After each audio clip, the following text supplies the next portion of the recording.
Hey, I'm Reza and you're watching To Invest or Not. Just a heads up, this is not financial advice, but only suggestions for further research. Let's get straight to it. This episode is all about 3 solar stocks with potential, and first up is UGE International, a solar and renewable energy solutions company that provides commercial and community solar energy solutions to commercial and industrial clients in Canada, the US, and the Philippines.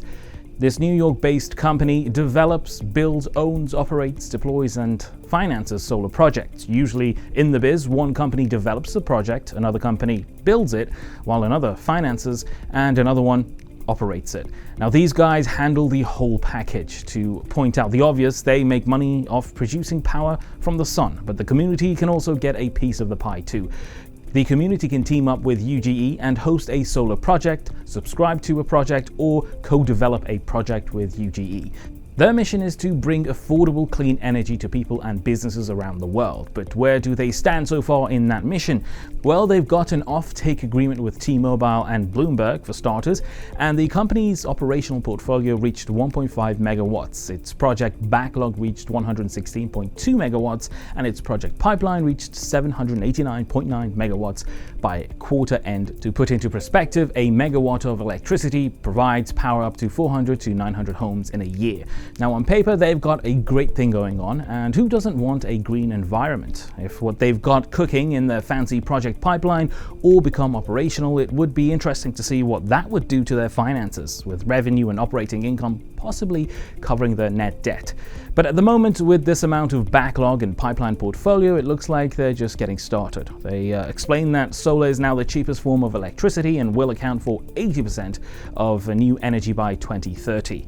So if the solar sector decides to really take off, then do you think UGE.V is a really good bargain at under $2 per share? Next up is Solar Alliance Energy Inc., and they focus on development, engineering, procurement, and construction of commercial and industrial solar projects and residential solar installations in Tennessee, Kentucky, Illinois, and the Carolinas. But they can also provide solutions anywhere else around the world too. Solar Alliance say they are committed to helping homeowners and businesses generate, manage, and use their power to save money. They've got what they call the Sunbox, a package that includes solar panels, optimizers, an inverter, battery storage, and raking. And once they install the package, you're good to go. Another solution they offer is to install a car charging station right in your garage. That's if you drive an electric car. And for home builders looking to go solar, these guys design and install solar panels. They also have a patent-pending solar-powered charging station for robotic lawnmowers that simplifies and improves the operation and use of robotic lawnmowers. It's called PowerShed. That's for the residential side of things. They work with businesses in all sorts of industries as well. Revenue for the 9 months ended September 30th, 2021 was roughly $225,000, about $200,000 less than the same period last year.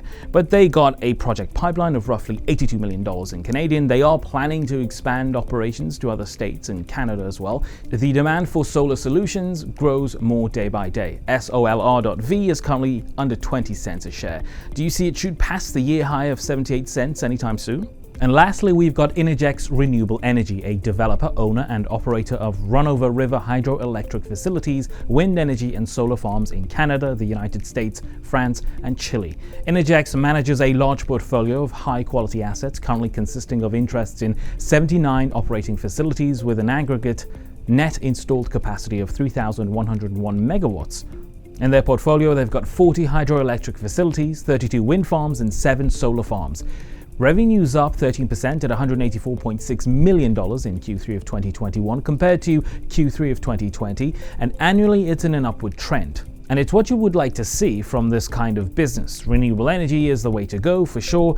You plant the seeds and reap the benefits for years to come. That is, if everything is going according to plan. So an effective long-term strategy that brings consistent results would surely minimize the net debt and leave more room for profits. And they seem to have that. They have expanded well and show no signs of stopping. INE would cost you about $20 now in the TSE, that's 40% down from a year high of $32, but with the global renewable energy market expected to touch $380 billion USD at an 11% compound annual growth rate by 2027, how much would you think INE shares would cost you then?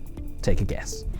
Well, there you have it. I try to keep it short as much as I can, so if I've missed anything out, just let us know in the comment section below so we can cover it in our next show. Don't forget to like this video and leave a comment, subscribe if you haven't already so you don't miss out on any updates. See you soon.